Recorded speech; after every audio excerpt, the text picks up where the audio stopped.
ప్రశ్నించే అవకాశమే కనుక లేకపోతే పురోగతి ఉండదు. అప్పటికిప్పుడు కూడా ఎవడైనా నాశనం అయిపోతే పడిపోతే ఆడుకున్న కారణం అదే. అత్యధికమైన జ్ఞానము, సౌందర్యము, ప్రభావం వాడి సొంతం. వారినే కనపరచడానికి ఒక భజన బృందం వాడికి ఏర్పాటు చేయబడింది. ఇంకేం కావాలి సార్?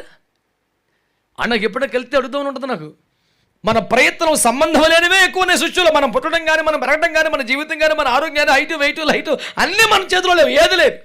ఈరోజు ప్రపంచంతో కీర్తించబడుతూ దండాలెట్టి రాజులు, రాష్ట్రపతులు బోర్లు పడిపోయి దండం పెట్టేస్తున్నారు. కారణం 1 యోహాను పత్రిక 4వ అధ్యాయం 8వ వచనం చదవండి. ప్రియులారా, నా వైపు చూస్తూ మీరు దేవుని మాటలు వినాలని కోరుతా ఉన్నాను.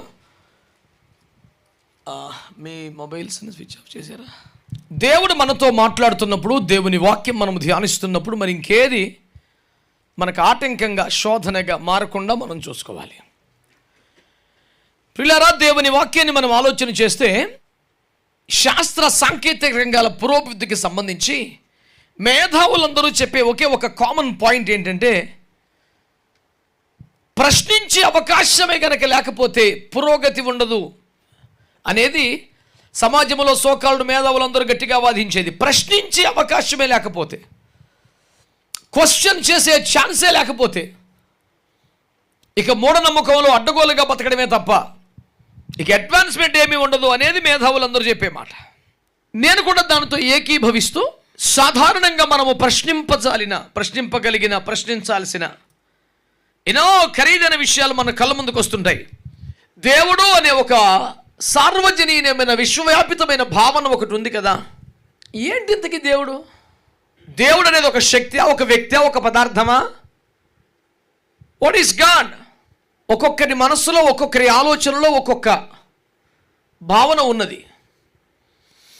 విద్యుత్ శక్తి లాగా దేవుడు అనేవాడు ఒక శక్తి అని. దేవుడు లేడు అని వాదించి ఒక ఎథిస్ట్తో నేను మాట్లాడటం ప్రారంభించినప్పుడు ఎన్నో విషయాలు ఆయన అడుగుతున్నారు, నేను చెప్తున్నాను, నేను అడుగుతున్నాను, ఆయన చెప్తున్నారు. చివరికి ఒక కంక్లూషన్కి వచ్చాం. ఆ కంక్లూజన్ ఆయన అంటాడు, I don't believe in God, but I do accept that there is some super natural power behind all this universe అంటాడు. నేను దేవుడు ఉన్నాడు అని నమ్మను, కానీ ఈ విశ్వమంతటి వెనక ఒక మేనేజర్ లేకపోతే కంపెనీ ఎట్లా నడుస్తుంది, ఆఫీస్ ఎట్లా నడుస్తుంది? సరిగ్గా తూర్పునే సూర్యుడు ఉదయించాలి, ఒడ్డుకొచ్చి మళ్ళీ సముద్రం మర్యాదగా వెనక్కి వెళ్ళిపోవాలి. ఇవన్నీ ఒక ఆర్గనైజ్డ్ సిస్టమ్ లాగా వెళ్తున్నాయి అంటే there must be a power behind that. అది మానవాతీతమైంది, అసహజమైంది కనుక it could be a super natural power అంటాడు. నేను అన్నాను, అఫ్ కోర్స్ ఆ సార్వజనీనమైన సమస్తమును నడిపించుచున్న ఆ శక్తే దేవుడు అని మేము అంటున్నాం. మీరు ఏదో ఒక శక్తి అంటున్నారు. మన ఇద్దరి మధ్యలో అసలు వైరుధ్యం ఉందని మీకు అనిపించిందా ఇప్పుడు? మరెందుకు నేను ఒక మూఢనమ్మకంలో తాగి పడిపోయినోడు వాళ్ళు నన్ను చూడటం, నిన్నొక మూర్ఖుల్లాగా నేను చూడటం, మన ఇద్దరి మధ్యలో అంత వైరుధ్యం లేదు అసలు. నేనేమంటున్నానంటే, ఎవరైనా మాట్లాడేటప్పుడు ఓపికగా వింటే, మన భావాలు పంచుకుంటే, పెంచుకున్న అగాధం ఏముండదు. దేవునికి సంబంధించి కానీ, ఆధ్యాత్మిక విషయాలు కానీ, నీ భవిష్యత్తుకు సంబంధించి కానీ, ఆరిజిన్కి సంబంధించి కానీ ఏ ప్రశ్న వచ్చినా కూర్చోవాలి, మాట్లాడాలి. ప్రశ్నించడం పాపం కాదు, ప్రశ్నించకపోవడమే తెలివి తక్కువతనం. ప్రశ్న రావాలి, కారణం తెలియాలి, మనసులో అన్వేషణ ఉండాలి, తప్పు కాదు. ఈ రోజున దేవుడు ఎవరో, దేవుడు ఎలాంటి వాడు, దేవుడు ఎందుకు చేశాడు ఇదంతా అనే ప్రశ్న మన ముందుకు వస్తే దానికి ఉన్న సకల కారణాలు ఒక సున్నితమైన కారణం. మనం చదువుకున్న మాటల్లో మొదటి మాట, దేవుడు సృష్టించేశాడు. భూమిని, ఆకాశానికి ఎందుకు వస్తే ఇంకన్నీ లిస్ట్ అంతా ఉంది కదా. దేవుడు సృష్టించాడు, బట్ వై? ఎందుకు చేశాడు? సరే, దేవుడు చేశాడు, ఆయన ఎవరో మనకు తెలియపోయినా చేసినోడు మాత్రం దేవుడు అయి ఉంటాడు. అంతవరకైతే ఫీల్ ఉంది కదా. మనం చేయలేం కాబట్టి, ఎవడు పడతాడు చేయలేడు కాబట్టి, ఎవడూ చేయలేడు కాబట్టి చేసినోడు దేవుడు. ఆ మాత్రం ప్రాథమిక అవగాహన అయితే వస్తుంది కదా. సింపుల్గా మేము ప్రసంగాలు చేస్తూ ప్రజలకు బోధిస్తున్నప్పుడు సృష్టిని పూజించొద్దు, సృష్టికర్తనే పూజించండి అనే విషయాన్ని చాలా బలంగా ఎందుకు తీసుకెళ్తామంటే, దేవుడు కూడా సృష్టిలో ఒక భాగం అయితే సృష్టిని చేయలేడు కదా. That is the common simple point. ఉదాహరణకి ఈ మైక్ నేనే తయారు చేశాను అంటే, నేను కూడా ఈ మైకులో ఒక భాగం అయితే దీన్ని చేయగలనా? నేను బయట ఉంటే కదా దీన్ని తయారు చేయగలను. ఇందులో ఒక భాగం నేనైతే దీన్ని ఎలా చేస్తాను నేను? దేవుడి టైంలో ఉంటే, దేవుడి స్పేస్లో ఉంటే, దేవుడి పదార్థంలో ఉంటే దీన్ని ఎలా చేయగలుగుతాడు? అమ్మ కూర వండింది అంటే కూరలో అమ్మ లేదనేగా. ఆమె కూరలు ఎట్లుంటుంది అసలు? దానికి వెలుపట ఉంటే దాన్ని తయారు చేయగలం. That is very simple logic. కనుక సృష్టిలో దేవుడు ఒక భాగం అవ్వడానికి ఛాన్స్ లేదు, అయితే సృష్టిని చేయలేడు. సృష్టిలో నీవు ఒక భాగం, నేను ఒక భాగం, జంతువు ఒక భాగం, సముద్రం ఒక భాగం. మానవుడు తాను వేరని, సృష్టి అంతా వేరనుకుంటాడు. సృష్టిలో అదొక భాగం, నువ్వు ఒక భాగం అంతే. నువ్వు సృష్టించబడ్డ వ్యక్తివే, సముద్రము సృష్టించబడింది. సముద్రుడు ఎవడు స్వయంభవుడు కాదు.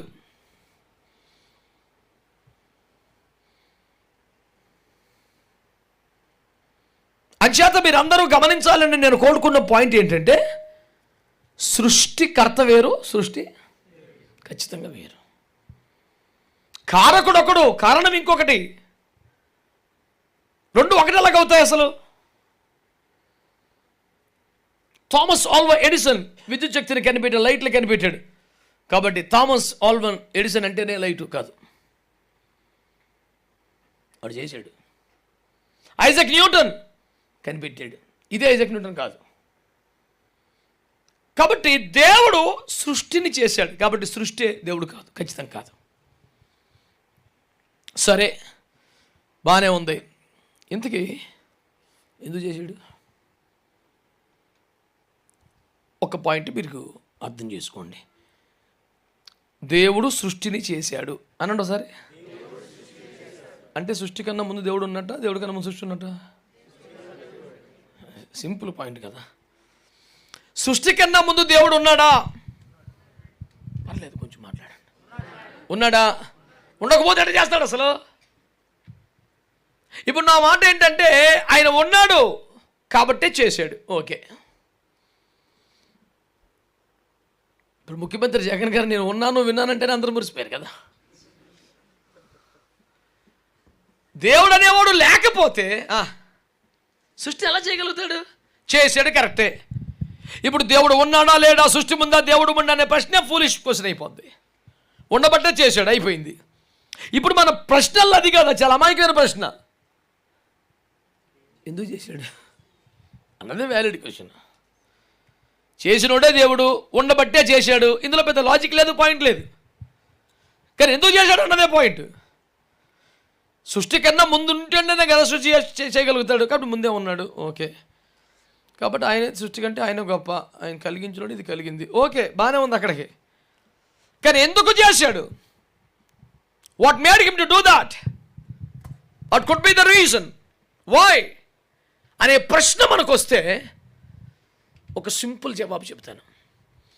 మీరు చదువు 2 వచనాల్లో, 1 దేవుడు సృష్టించాడు, 2 దేవుడు ప్రేమై ఉన్నాడు. కదా, తెలుగులో కాస్త భాషా చమత్కారం ఎక్కువ కనుక పదాలన్నీ పోగేశారు. కానీ ఆంగ్లంలో గాడ్ ఈజ్ లవ్ అని రాశాడు అక్కడ. ఏది? 1 యోహాను పత్రిక 4:8 గాడ్ ఈజ్ లవ్ అన్నాడు అంతే. అంటే అర్థం ఏంటి? దేవుడు ప్రేమ అయి ఉన్నాడు. దేవుడు ప్రేమ స్వరూపి అన్నది కాస్త వాళ్ళకి 26 అక్షరాలు, మనకి 56 అక్షరాలు కదా, కొంచెం మ్యాటర్ పెంచుతాం ఎలాగని మనం. నేను కొన్నిసార్లు ఇంగ్లీష్ స్పీకర్స్ వస్తే వాళ్ళకి తెలుగులో ట్రాన్స్లేట్ చేస్తే వాడు ఒక మొక్క చెప్పాను, కొంచెం పొడుగు చెప్పాను. నువ్వు ఎక్కువ చెప్తాను ఏంటని ఉన్నాడు. మరి ఇందులో ఎక్కువ ఉంటుందిరా బాబు అని చెప్పి ఉన్నాడికి అర్థమై సావదు. God is good all the time అంటాడు. దేవుడు అన్ని వేళలో అన్ని సమయంలో మంచివాడై ఉన్నాడు. నువ్వు చాలా ఎక్కువ చెప్తున్నావు అంటాడు. నేను చెప్పింది అదే రా బాబు. O taste and see that the Lord is good అన్నాడు సింపుల్. యెహోవా ఉత్తముడని రుచి చూసి తెలుసుకోండి. Are extending something. Is that same I said? అంటే yes sir. It's too lengthy. అంటే 56 26 అడిగి ఏం చెప్పాలా? ఇంగ్లీష్లో పెద్ద విచిత్రం ఏముందండి వాళ్ళకి, ఇప్పుడు అవకాశం లేదు వాళ్ళకి. కాబట్టి ఒక పదం రాస్తాడు, 2 రాసి ఇందులో పలకొద్దు అంటాడు, ఇది ఒక రాసి ఇందులో చదవద్దు అంటాడు. అదేంటంటే మరి ఇరికించేస్తాడు. ఇప్పుడు CUP ఏం పలకాలి, PUT ఏం పలకాలి, అదేంటి మాట్లాడు బాగా అంతే, అది ఇంగ్లీష్. పిచ్చి పిచ్చి ప్రశ్నలు ఇవ్వ.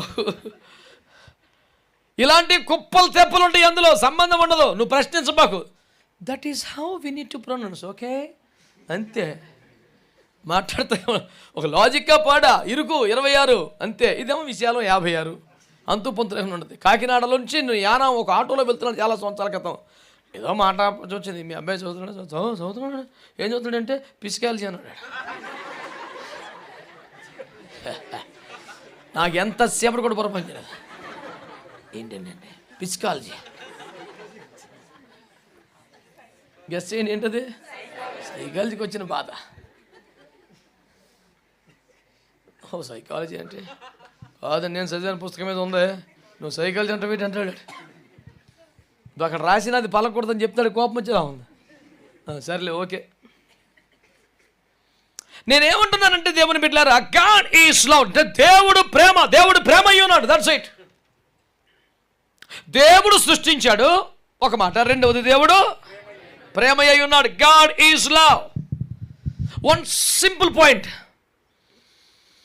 ఎందుకు సృష్టించాడు, ఆయన గుణం ఏంటి, ఆయన స్వభావం ఏంటి, ఆయన తత్వం ఏంటి, ఆయన విధానం ఏంటి, ఆయన వ్యవహారం ఏంటంటే ఈజ్ లవ్. ఆయన ప్రేమ,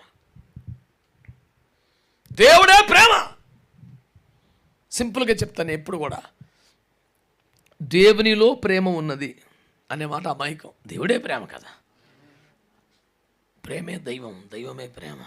దేవునిలో ప్రేమ ఉండడం అంటే ఎలా ఉంటుందంటే, సముద్ర పొట్టుకి వెళ్ళి అయ్యి బాబోయ్ ఈ సముద్రంలో చాలా నీళ్ళు ఉన్నాయంటే మనం చూసి నవరా, ఎవరైనా తేడాగా చూసి ఈ బాబోయ్ సముద్రంలో చాలా నీళ్ళు ఉన్నాయంటే స్టేట్మెంట్ వ్యాలిడ్ స్టేట్మెంట్ కాదు కదా, అమాయకంగా అనిపిస్తుంది. ఆ చాలా నీళ్ళ పేరే సముద్రం రా నాయన. సముద్రంలో చాలా నీళ్ళు ఉంటామేంటి, అనంతం, ఇక అడ్డగోలు, పరిమితి లేదు, దాన్నే సముద్రం అంటారు. దేవుడు కూడా ఇన్ఫైనైట్, అంతు పొంతు లేదు. ప్రేమ కానీ, జ్ఞానం కానీ, శక్తి కానీ, విలువలు కానీ అన్నీ అనంతం, అపారం. ఇక అంతు పొంతు లేకుండా అపరిమితంగా ఉండడమే దేవుడు. ఇప్పుడు సముద్రంలోంచి ఒక బిందె నీళ్ళు తెచ్చుకోని అనుకోండి, సముద్రం మన ఇంటికి వచ్చినట్టేనా? మనం తేగలిగినంత తెచ్చామంతే. దేవుడి గురించి ఎవ్వడు మాట్లాడినా అయ్య బాబు దైవజ్ఞాని, ఆత్మజ్ఞాని, సర్వజ్ఞాని మాత్రం కాదు. ఇందులో ఎంత పడుతుందో అంతే. జీబీ కాకపోతే టీబీ అంతే, అంతకన్నా అయితే లేదు కదా అవకాశం. ఆ అనంతమైన స్థితి, దాని పేరు దేవుడు. ఇప్పుడు మన టాపిక్ ఏంటంటే దేవుడు ప్రేమ అనండి. అసలు ఒరిజినల్ స్టోరీ ఏంటంటే, 1 తిమోతి పత్రిక 6:18-20 మీరు చూసుకుంటే అక్కడ ఉంటుంది అన్నమాట. ఏమని? సమీపించడాన్ని తేజస్సులో ఆయన తాను మాత్రమే ఎలా ఉన్నాడు, అమరత్వము కలిగి ఉన్నాడు. అంటే ఈ విశ్వాంతరాలలో, ఇలా చూడండి, ఈ విశ్వాంతరాలలో, విశ్వం అంటే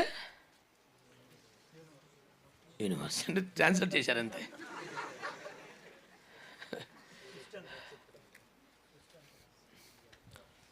సింపుల్ చెప్పనా, వ్యక్తులు కలిస్తే కుటుంబం, కుటుంబాలు కలిస్తే గ్రామం, గ్రామాలు కలిస్తే జిల్లా, జిల్లాలు కలిస్తే రాష్ట్రం, రాష్ట్రాలు కలిస్తే దేశం, దేశాలు కలిస్తే ప్రపంచం, ప్రపంచాలు కలిస్తే విశ్వం.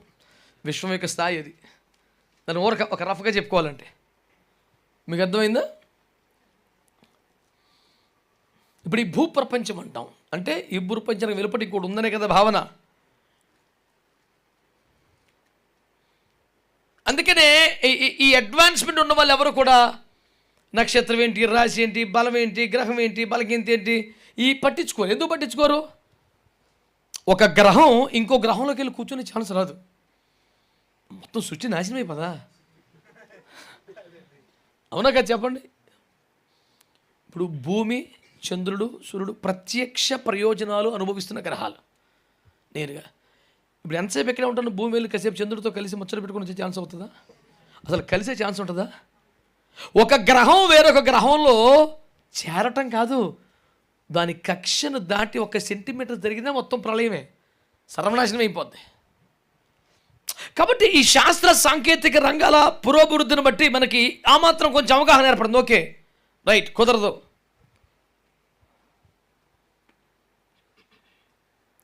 ఇలాంటి వేరే ప్రపంచాలు, ఇది ఒక సౌర కుటుంబం, ఒక వ్యవస్థ. సౌర కుటుంబం దాటితే అసలు మొత్తం పాల పంతుల దగ్గరికి వెళ్తే ఇక అంతు పంతు ఉండి సవదే అది.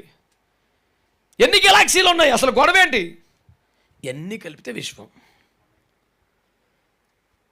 ఈ మొత్తం విశ్వములో ఎక్కడో ఒక తేజోమండలం ఉంది, వెలుగు ప్రపంచం ఉంది, దేదీప్యమానంగా వెలిగిపోతున్నటువంటి వెలుగు దివి ఒకటి ఉంది. అందులో దేవుడు ఒక్కడే మరణము లేనివాడుగా, ఆది లేనివాడుగా, అంతము లేనివాడుగా ఉంటాడు. దేవుని యొక్క అడ్రస్ అది. ఓకే, ఇంకెవరన్నా ఉన్నారనుకోండి, అప్పుడు దేవుళ్ళు అవుతారు. ఆయన ఒక్కడే ఉంటే, ఆయన్ని ఎవడు సృష్టించకపోతే, ఆయనకి ఆది అంతం లేకపోతే, ఆయనకి మరణం అంటూ లేకపోతే, అన్నింటికి ముందు అన్నింటి తర్వాత అన్నింటిలో తానే అయితే ఆయన కదా దేవుడు. లేదా కొత్త గొప్ప అంటే కొత్త గొప్ప ఎవరికన్నా తాడిదన్నేవాడు తలదన్నేవాడు ఉంటాయి కాబట్టి ఇడికన్నా ఆడికన్నాడు ఇక తెమలు తప్పని. దేవుడు అంటే సాధారణంగా మనం భావించాల్సిన నిర్వచనం ఏంటి? అతనికి ఆరంభం ఉండకూడదు, ముగింపు ఉండకూడదు, అతని కంటే ముందెవడు ఉండకూడదు, తర్వాత ఎవడు ఉండకూడదు, అన్నీ తానే అయి ఉండాలి, అన్నీ తాను చేసి ఉండాలి, తాను కూడా మరొకరి చేత చేయబడితే వాడు దేవుడు అవ్వడు. అంతేనా కదా? ఈ స్థితిలో దేవుడు ఎప్పటి నుంచో ఉన్నాడు. తను కాలం లెక్కించే ఛాన్సే లేదు కదా. కాలాన్ని గణనించడం స్టార్ట్ చేసిన తర్వాత కదా ఎప్పటి నుంచి అన్నమాట. ఇలా కొన్ని కోట్ల నీ ఇష్టం. అసలు ఛాన్సే లేనప్పుడు వేసుకుంటే సున్నాలు ఎన్ని తప్పే ఉంది, ఉన్నాడు. ఇప్పుడు నా ప్రశ్న, అప్పుడు కూడా ఆయనకి ప్రేమ ఉండిందా? కొంచెం. అప్పుడు చాలా దుర్మార్గుడు, ఈ మధ్య ప్రేమగలుడే అంటే దేవుడే కాడు, దుర్మార్గుడే ఎప్పటికీ. సో దేవుడి యొక్క ప్రైమరీ క్వాలిటీయే గాడ్ ఈజ్. దేవునిలో ఎంత ప్రేమ ఉన్నదో, అమాయకం స్టేట్మెంట్, సముద్రంలో ఎన్ని నీళ్ళు ఉన్నాయో అన్నట్టే ఉంటుంది. దేవుడే ప్రేమ అండి. ఇప్పుడు నా పాయింట్ ఏంటంటే, ఎవరు లేనప్పుడు, ఏమీ లేనప్పుడు, ఒక్కడే ఉన్నప్పుడు కూడా ఆయన ప్రేమ ఉందా లేదా? ఆయనే ప్రేమ కాదా?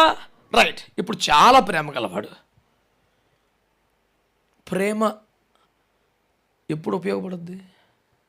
ప్రేమ ఎప్పుడు అర్థవంతం అవుతుంది? ప్రేమ ఎప్పుడు సార్థకం అవుతుంది? అనుభవించే వాళ్ళు ఉంటే. నాకు చాలా ప్రేమ ఉంది, నా దగ్గర చాలా సంపద ఉంది, నేను 7 సముద్రాల అవతల మనుషులు రానేని ఒక ఒంటి స్తంభం మెడలో ఒకడే కూర్చొని అందరినీ చూస్తున్నాను. ఉపకారం ఏంటి? సింపుల్ చెప్తాను. ఒక తల్లి ఒక చిన్న బిడ్డకు ఒక ఇడ్లీ తినిపిస్తుంది. ఆ ఇడ్లీ తినిపించడానికి ఆడు ఈ తల్లిని 3 చెరువులు నీళ్ళు తగ్గించేస్తాడు. కష్టాలు పెట్టి ఆమెకు అసలు నక్షత్ర శాస్త్రం, ఖగోళ శాస్త్రం మొత్తం తెలిసినట్టు గదు మొత్తం చెప్పేస్తాడికి. ఆవన్నీ సాగులు చేస్తే ఒక ఇడ్లీ తింటాడు. అన్ని బాధలు పెట్టి ఒక ఇడ్లీ తినిపించినందుకు నా బంగారు కొండను ముదిలెట్టేద్దాడికి. ఎంత మంచోడో, ఎంత బుద్ధికి తినేసాడో అని. ఆడి తినేస్తే ఏమకు బలం వస్తుందా? తినిపించేందుకు నీరసం వచ్చింది. అయినా ఆడికే ముద్దులు. కారణం ఏంటంటే ప్రేమ ఎవరైనా అనుభవించే వాళ్ళు ఉంటే సాటిస్ఫై అవుతుంది. ఇప్పుడు మీకు చాలా ప్రేమ ఉందండి, ఆ ప్రేమను అనుభవించాలి భూమి మీద ఎవరు లేకపోతే ఏం చేసుకోవాలి? ప్రేమ ఎట్లేసి కొట్టుకో సత్తాకి. ఎందుకది? ఇప్పుడు దేవుడు ప్రేమ అయి ఉన్నాడు, కానీ ఎవరు ఉన్నారా?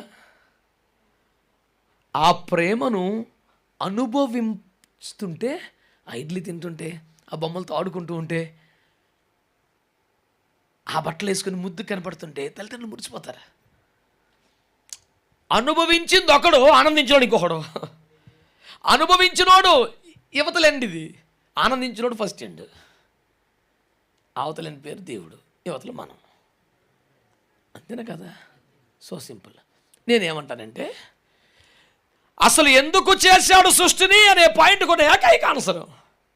ఆయన ప్రేమ గలవాడు కనుక, ఆ ప్రేమను అనుభవించేవారు ఎవరూ లేరు కనుక, అనుభవించేవారు లేనప్పుడు ప్రేమ నిరర్థకమే కదా.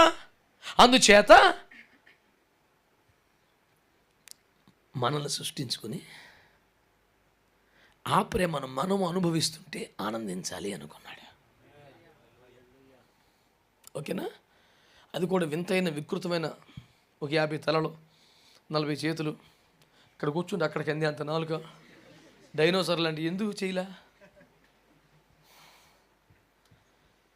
ఏం సంతోషం ఉంటుందండి?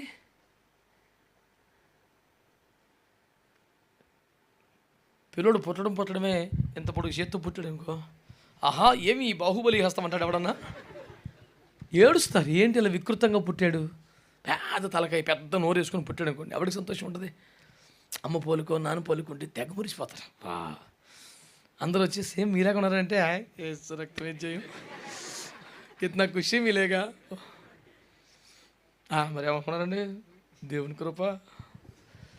నేనేమంటున్నానంటే ఆనందం కలగటానికి, తన ప్రేమను అనుభవింప చేయడానికే కదా చేశాడు. కాబట్టి తన పొరికిలో తన రూపంలో చేసుకున్నాడు. The simple point, the first most important reason why god has created all these things అని అడిగితే, ఆయన ప్రేమై ఉన్నాడు. ఆ ప్రేమను అనుభవించారు ఎవరు? అనుభవిస్తే తప్ప ప్రేమకు సార్థకత ఉండదు, ఆనందం కలగదు.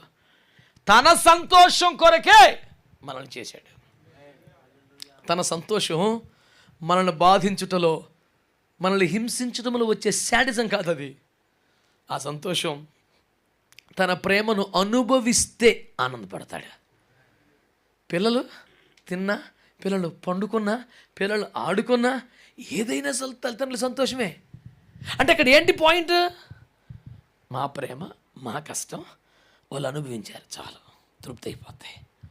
దేవుడు సృష్టిని ఎందుకు చేశాడంటే తను ఒక అపారమైన ప్రేమ సముద్రం. ఆయన అంత ప్రేమ అనుభవించారు, లేకపోతే నిరర్థకం అయిపోద్ది. కనుక ఆయన ప్రేమను మనం అనుభవించాలని మనల్ని తయారు చేసుకున్నాడు. ఆ ప్రేమలో మనం అనుభవిస్తుంటే, ఆనందిస్తుంటే, ఆడిపాడుతుంటే చూసి మురిసిపోతాడు. అంటే ప్రేమ అనండి ఒకసారి. మనకి ఇస్తుంది ఏమిటి? ఏమైనా ఏమిటి? ఏముంటే అది ఏమిటి? ఏం కావాలంటే అది ఏమిటి? ఏం అవసరమవుతుంది? ఏం కోరితే? ఈ ప్రేమ ఇచ్చి మనం అనుభవిస్తుంటే ఆనందపడద్ది. అవునా కాదా? సింపుల్ కదా, రైట్. ఇప్పుడు సృష్టి ఎందుకు చేశాడు? ప్రేమ ఉన్నాడు కనుక. Very simple. ఆ ప్రేమను మనం అనుభవిస్తే చూసి ఆనందించాలనుకున్నాడు కనుక చేశాడు. All right. ఎంత మంచోడు దేవుడు. అవును, దేవుడిలో చెడు అనేది ఉండదు. దేవుడిలో పొరపాటు, వికృత స్వభావాలు ఉండవు. దేవుడంతా మంచి. దేవుడంటే వెలుగు, దేవుడంటే ప్రేమ, దేవుడంటే పరిశుద్ధత, దేవుడంటే మంచితనం. నెగిటివ్ షేడ్స్, నెగిటివ్ స్వభావాలు ఏముండవు. దేవుడంటేనే అది. ఇప్పుడు నేను ఏమడుగుతున్నానంటే, దేవుడు ప్రేమ అయి ఉన్నాడు కాబట్టి చేశాడు. ఈ ప్రేమను అనుభవించడానికే సృష్టిని అంతా చేశాడు. ఆల్ రైట్, దాన్ని అలా పెట్టు. మరి దుర్మార్గాలు, మోసాలు, పాపాలు, దరిద్రాలు ఇవన్నీ ఇవి దేవునికి సంబంధం లేనట్టుగా ఉన్నాయిగా. దైవ గుణాలు కావా, దైవిక స్వభావాలు కాదుగా. తెలిసినా తెలియకపోయినా మనందరూ ఎవడైనా ఒక హత్య చేశాడు అనుకోండి, అబ్బా దేవుడిలాగా చేయడం ఎవరు అంటాడా? వీడెవడరా శనిగాడు, దరిద్రుడు. ఈ భాషలో ఉంటైతే సైతాన్ గాడు, ఇంకొకటితో శనిగాడు, పోనీ కలిగాడు, పోనీ ఏదోటి నెగటివ్ ఫీల్ ఉంటుంది కానీ పాజిటివ్ ఫీల్ ఎవరికి రాదు కదా. ఏ బలత్కారం చేసినా, ఏ పాపం చేసినా, ఏ దొంగతనం చేసినా, ఏ ద్రోహం చేసినా, ఏ నష్టం చేసినా, ఏ కీడు చేసినా మనకు వచ్చే భావన చచ్చాయి, దీనికి మూలం దేవుడు కాదు.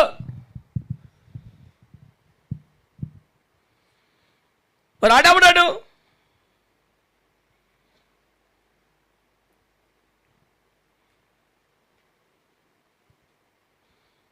బైబిల్లో వాడికి సంబంధించిన చరిత్ర కొంచెం ఉంది. ఒకసారి చూడండి, బైబిల్ తెరిచి మీరు.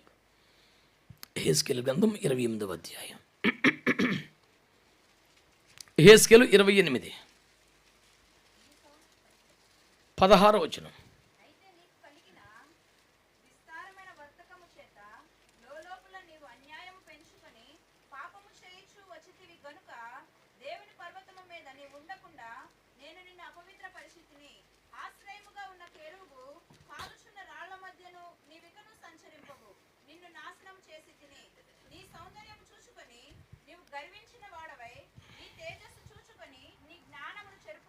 చాలు. వీడి క్యారెక్టర్ మీకు అర్థమైపోయి ఉంటుంది. ఇప్పుడు వీడు ఎవడో వాడట ఒక అభిషేకించబడిన కెరూబు అనండి. అభిషేకించినోడు ఎవడో దేవుడు. అది సోర్సు.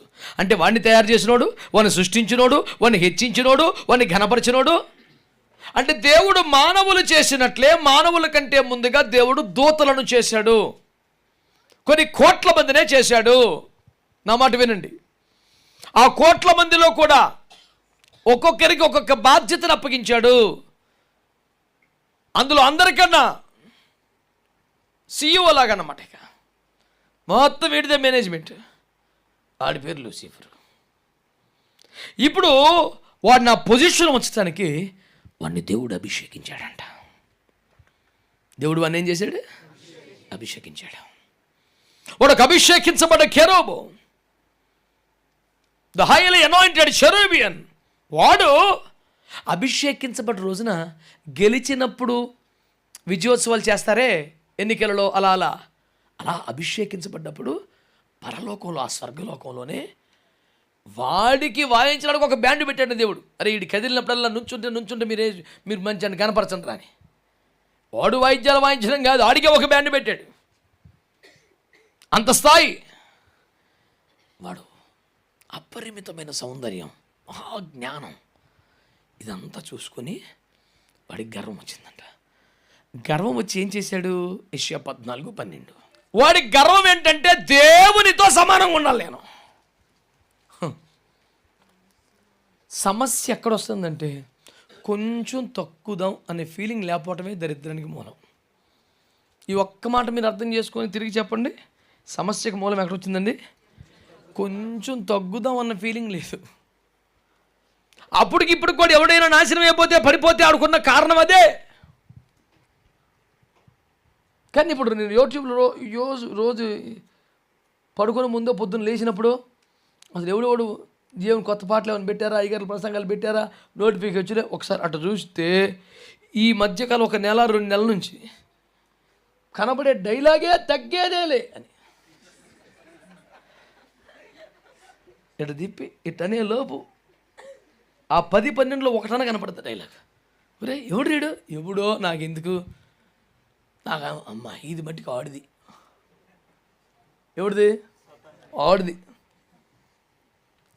దేవుడి స్టైల్ ఏంటి? దేవునితో సమానముగా ఉండుట విడిచిపెట్టకుండా భాగ్యం ఎంచుకొనక రిక్తునిగా మారి దాసుని స్వరూపం ధరించుకొని మనుషుని పోలిగా పుట్టి శిలువ మరణం పొందినంతగా తను తాను తగ్గించుకొనేను. దేవుడు ఎక్కడ, మనిషి ఎక్కడ మనకంటే తక్కువ స్థాయికి దిగొచ్చేసాడు. దేవుడేమో తగ్గించుకుంటామని ఇంకొకడేమో. ఈ అభిషేకించబడ్డ కెరూబునాడే కోట్ల కోట్ల కోట్ల కోట్ల మంది దూతల్లో టాప్ వాడు. అత్యధికమైన జ్ఞానము, సౌందర్యము, ప్రభావం వాడి సొంతం. వాడినే కనపరచడానికి ఒక భజన బృందం వాడికి ఏర్పాటు చేయబడింది. ఇంకేం కావాలి సార్? నాకు ఎప్పుడైనా వెళ్తే అడుగుతూ ఉంటుంది నాకు, ఎరా నువ్వు అంత ఫీల్ అయ్యావు కానీ నువ్వు ఆ రేంజ్ కష్టపడి చదువుకొని వచ్చావు పైకి. రోజుకు 18 గంటలు చదివి ఆ రేంజ్ కొట్టాడు. ఐఏఎస్ టాప్ రాడు. పుట్టిదే శూన్యంలో పుట్టించి దేవుడిచ్చాడు పొజిషన్ అడిగి. ఆడు కష్టపడి శ్రమ చేసి ఆ స్థాయికి వస్తే వాడు ఏమైనా ఫీల్ అవ్వడానికి అపనంగా వచ్చిందే కాదురా. అంత ఫీలింగ్ ఎందుకు నీకు?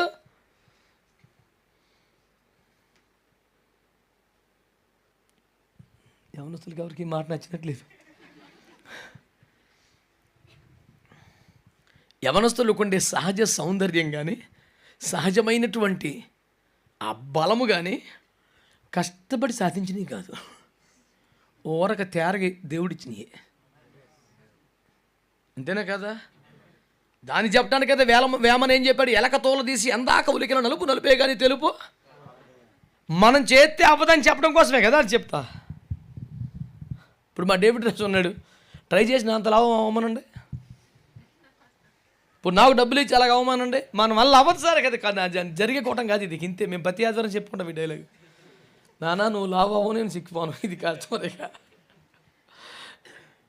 ISI బ్రాండ్ అన్న ఏమైనా తేడా వచ్చిద్దాము కానీ ఈ మట్టి పర్మనెంట్ అయిపోయి.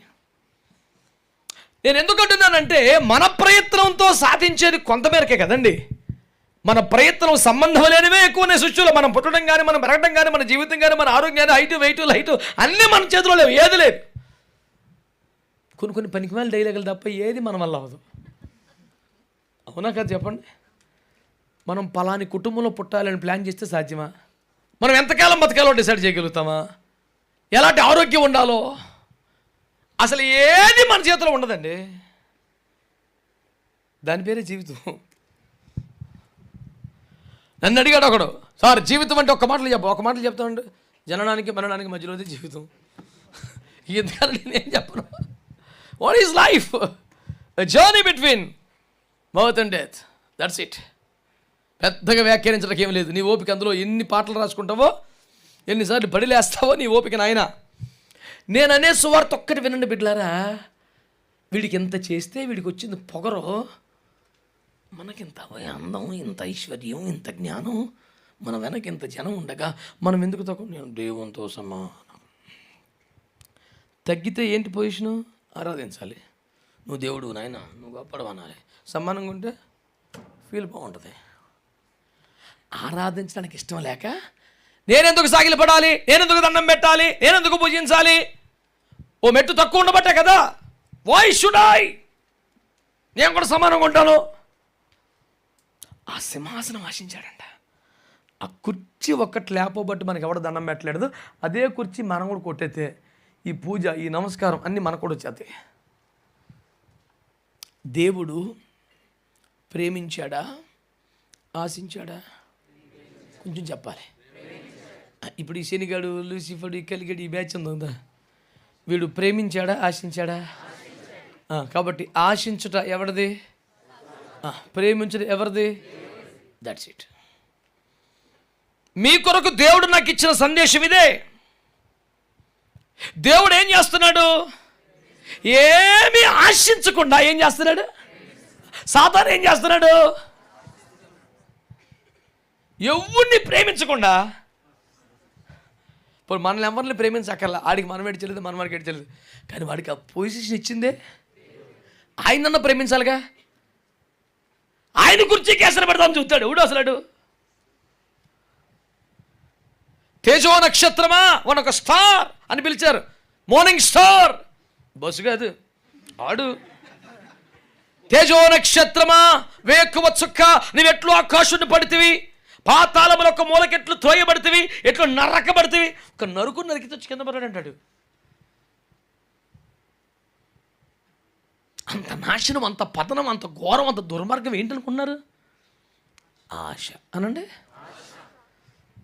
ఈరోజు ప్రపంచంతో కీర్తించబడుతూ దండాలెట్టి రాజులు, రాష్ట్రపతులు బోరలు పడిపోయి దండం పెట్టేస్తున్నారు.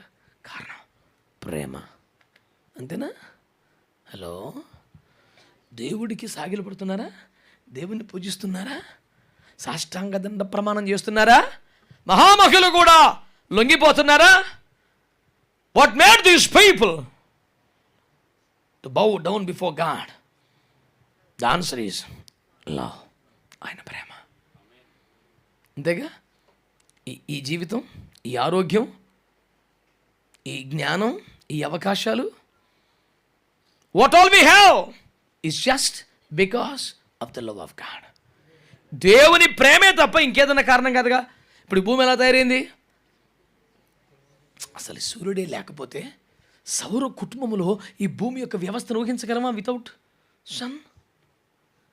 Who arranged that? దాట లేకుండా ఇసుకను సముద్రమునకు సరిహద్దుగా నియమించిన వాడెవడు?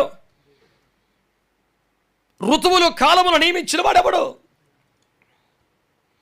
12 మాసాలు వేసవకాలం ఉంటే మనం కాదు, ఏ జీవరాశి కూడా బతకదు, మొత్తం మోటమే. అలాగని 12 మాసాలు చలి ఉంటే, అందుకనే సూర్యుడు భూమి ఉన్నంతకాలం వేసవికాలం, శీతాకాలం, వర్షాకాలం ఉండక మానవు అంటూ ఋతువులు నియమించిన వాడెవడో? ఉదయ సాయంకాల ఉత్పత్తులను ఏర్పాటు చేసిన వాడెవడు? జనన మరణముల మధ్య జీవితము సకల కార్యములను నియంత్రిస్తున్న వాడెవడు? ఇవన్నీ ఏం ఆశించేస్తున్నాడు? జెన్యూన్గా ఆలోచించండి. దేవుడికి ఏమొస్తుంది?